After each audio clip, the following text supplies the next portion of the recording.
নজরদারি যত বাড়বে তত যেখানে সেখানে পার্কিং করে দেওয়া, নো পার্কিংয়ের জায়গায় পার্কিং করানো, বিভিন্ন পরিকল্পনা আছে। আমি একটা জিনিসে বিশ্বাস করি যে হই হট্টগোল চিৎকার না করে সবারকে সাথে নিয়ে কাজটা শান্তভাবে করা।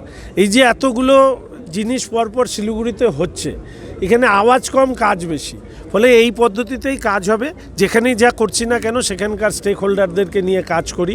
এবার কেউ যদি ভেবে থাকেন যে কোনো একটা অন্যায় বা কোনো একটা বিশেষ সুযোগ সুবিধা তারা জোগাড় করে নিয়েছেন, সেটা চিরস্থায়ী বন্দোবস্তের মতন চলবে, সেটা আমি চলতে দেবো না। বরঞ্চ বিকল্প ভাবনা ভাবতে হবে। যদি নিজেই উপলব্ধি করেন যে আমরা যে কাজটা করছি সেটা সঠিক নয়, এখন থেকে বিকল্প খুঁজে রাখুন। নিশ্চয়ই সবার সাথে সংবেদনশীলতার সাথে কাজ করতে হবে, কিন্তু একজনের জন্য 100 জনের ক্ষতি করতে পারবে।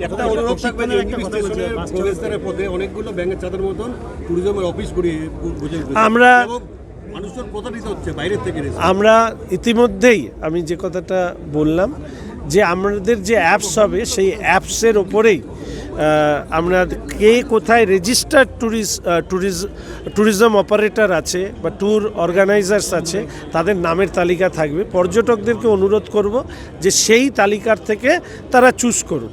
আমার ইচ্ছে আছে খুব দ্রুতই সিদ্ধান্ত নেওয়া হবে। আমাদের এনজিপি আমাদের এয়ারপোর্টে ইতিমধ্যেই আছে, আমাদের টার্মিনাসে আমরা একটা ট্যুরিস্ট কাউন্টার হেল্প ডেস্ক আমরা তৈরি করব। আমি পুজোর আগেই চেষ্টা করছি এটাকে বাস্তবায়িত করতে। ট্রাফিক সমস্যা আমাদের অন্যতম চিহ্নিত সমস্যা হিসাবে শিলিগুড়ি শহরের মানুষ তারা সেটা বারংবার তুলে ধরেছেন। নতুন সরকারের কাছেও এটা একটা প্রায়োরিটি পয়েন্টে ছিল। ফলে ইতিমধ্যেই শহরের ট্রাফিককে গতিশীল করবার ক্ষেত্রে পুলিশ কমিশনারেট এবং ট্রাফিক ডিপার্টমেন্ট তারা কাজ করেছেন। সংখ্যায় আমি বলবো অনেক ক্ষেত্রেই পর্যাপ্ত সংখ্যার পুলিশ না থাকা সত্ত্বেও যেভাবে এই সময়ে ট্রাফিকের উন্নতি হয়েছে সেটা নিশ্চিতভাবে ধন্যবাদের প্রাপ্য। শুধু পুলিশ কমিশনারেটকে নয়, আমি শিলিগুড়ির মানুষকেও আমি ধন্যবাদ জানাবো এক্ষেত্রে সহযোগিতা করবার জন্য।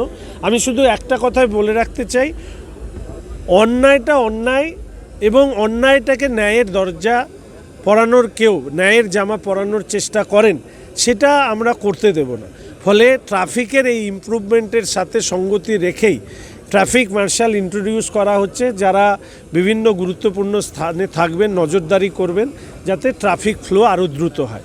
দ্বিতীয়ত হচ্ছে আমি কথা দিয়েছিলাম যে টিট ইন্ডাস্ট্রির পাশাপাশি ট্যুরিজম ইন্ডাস্ট্রি পশ্চিমবঙ্গে একটা উল্লেখযোগ্য অর্থনীতি হিসাবে সামনে উঠে আসবে। আমাদের উত্তরবঙ্গের অর্থনীতির ব্যাকবোন হিসাবে টি ইন্ডাস্ট্রিকে ধরা হয়। আমি বলছি যে tourism industry will be one of the most important component of our economic backbone. ফলে সেই ক্ষেত্রে আরও বেশি পর্যটক বান্ধব উত্তরবঙ্গকে গড়ে তোলবার জন্য আলোচনা শুরু হয়েছিল। রাজ্যে এই নিয়ে পর্যটন দপ্তর কাজ করছে। আমি এই শহরের বিধায়ক বলে আমি প্রাথমিকভাবে সিপি সাহেবকে বলেছিলাম যে এই ধরনের ভাবনা আপনি ভাবতে পারেন। আমি ধন্যবাদ জানাবো সিপি সাহেব উদ্যোগী হয়ে তারা একটি হেল্পলাইন নাম্বার ইন্ট্রোডিউস করেছেন 9800242426, যেটা 24 ঘন্টা খোলা থাকবে। কোনো পর্যটক কোনো অসুবিধা হলে তারা সেখানে জানাবেন এবং আমাদের প্রশাসন সেখানে অ্যাটেন্ড করবে। এর পাশাপাশি আমি শুধু বলবো যে আজকের যে নতুন সরকার, এই নতুন সরকার আমরা মানুষের যে প্রত্যাশা নিয়ে আমরা এসেছি, আমরা পুরো সরকারি সিস্টেমটাই সেই প্রত্যাশা পূরণ করবার ক্ষেত্রে আমরা দায়বদ্ধ। মাননীয় শুভেন্দু অধিকারী মহাশয়, রাজ্যের সম্মানীয় মুখ্যমন্ত্রী আইনের শাসন প্রতিষ্ঠা করতে চান রাদার দেন শাসকের আইন। ফলে আইনের শাসন মেনে পশ্চিমবঙ্গের সমস্ত কাজ ভবিষ্যতে হবে, এটুকুই প্রাথমিক।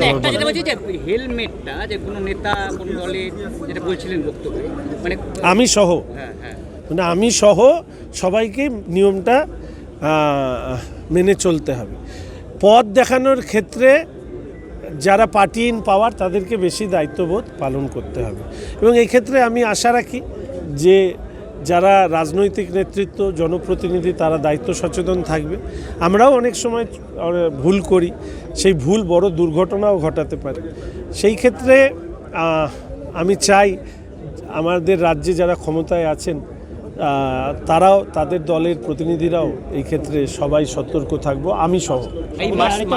এক্ষেত্রে আমি বলবো, আমি সিপি সাহেব এখানে উপস্থিত আছেন, তিনি বিষয়টি নিয়ে কথা বলবেন এবং যারা ট্রান্সপোর্টার আছে প্রয়োজনে তাদেরকে ডেকে এ বিষয়ে কথা বলবেন। সম্প্রদায় এই যে নতুন রাস্তাটা যে হচ্ছে NH10, তো মাটিগাড়া থেকে নিয়ে মানে ভক্তিনগর যেখানে যেখানে কার্ভগুলো আছে তার দুই পাশে অনেকগুলো হোর্ডিং ব্যানার আছে, যার অ্যাক্সিডেন্টটা মানে বেড়ে যাচ্ছে। তো এটা নিয়ে কোনো চিন্তা শুধু হোর্ডিং ব্যানার নয়, আমি সিপি সাহেবকে বলবো ওখানে একটা NH-এর সাথে কথা বলে একটা আমরা পুরো রোডটা রিভিউ করতে হবে। কারণ এর আগে একটা বাচ্চা ও জলের মধ্যে পড়ে গিয়েছিল, যদিও তার অন্য কারণ ছিল, কিন্তু এই ধরনের ঘটনা যাতে না ঘটে সেটাকে যেরকম রিবন দিয়ে ব্লক করা হয়েছে, এর সাথে আরও বেশি আমি বলবো যে প্রিকশন নেওয়া দরকার। হোর্ডিং ব্যানার ইত্যাদি কোথাও যদি অবস্ট্রাকশন হয় ড্রাইভারের চলবার ক্ষেত্রে সেগুলোকে রিমুভ করবার ব্যাপারে সেগুলো রিমুভ করবার ব্যাপারে নিশ্চিতভাবে উদ্যোগ নেওয়া হবে। সেন্সিটাইজ করা যে গাড়ি চালানোর ক্ষেত্রে মানে প্রশিক্ষণ, ওনারা তো গাড়ি চালান কিন্তু চালানোর সময় যা গাইডলাইন আছে সেটা না মেনে যেভাবে গাড়ি চালাতে গিয়ে অন্যের প্রাণকে সংশয়ে ঠেলে দিচ্ছেন, এটা দুর্ভাগ্যের। এর আগে ময়নাগুড়ির অ্যাক্সিডেন্টে অদ্ভুতভাবে ড্রাইভার আরেক ড্রাইভার যে গাড়ি চালাচ্ছিল, আরেকজন ড্রাইভার আমাকে বলছে যে আমি ওই ড্রাইভারকে বারবার সতর্ক করছিলাম। গাড়ি চালানো বাদ দিয়েও তো ড্রাইভাররাও তো রাস্তা দিয়ে হাঁটেন, অ্যাক্সিডেন্ট তো তাদেরও হতে পারে, এইটা সবার মাথায় রাখা উচিত।